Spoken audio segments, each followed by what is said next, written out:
গত বুধবার ওয়েলিংটনের বেসিন রিজার্ভে দেখা গেল এক অবিশ্বাস্য লড়াই। দক্ষিণ আফ্রিকার দেওয়া পাহাড়সম রান তাড়া করতে নেমে ইতিহাস গড়ল নিউজিল্যান্ডের মেয়েরাও। মূল ঘটনার সারসংক্ষেপ। দক্ষিণ আফ্রিকার ইনিংস প্রথমে ব্যাট করতে নেমে দক্ষিণ আফ্রিকা 346-6 রানের একটি বিশাল স্কোর দাঁড় করায়। দলের হয়ে সর্বোচ্চ 91 রান করেন আন্নিকে বোস। এছাড়া অধিনায়ক লরা উইভার 69 এবং ক্লো ট্রাইন মাত্র 25 বলে অপরাজিত 52 রানের ঝড়ো ইনিংস খেলেন। অ্যামেলিয়া কারের বীরত্ব জয়ের জন্য 347 রানের লক্ষ্য তাড়া করতে নেমে নিউজিল্যান্ডের অধিনায়ক অ্যামেলিয়া কার অতিমানবিক এক ইনিংস খেলেন। তিনি 139 বলে অপরাজিত 179 রান করে দলকে জয়ের বন্দরে পৌঁছে দেন। রেকর্ড জয়, এটি নারী ওডিআই ক্রিকেটের ইতিহাসে সর্বোচ্চ রান তাড়া করে জেতার রেকর্ড।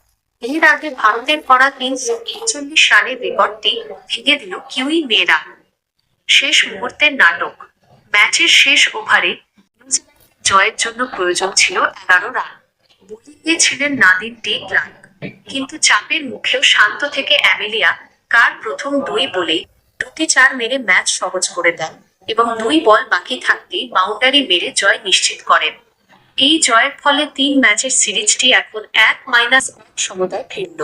আগামী শনিবার ওয়েলিংটনে অনুষ্ঠিত হবে সিরিজের চূড়ান্ত ও ফয়সালাকারী ম্যাচ।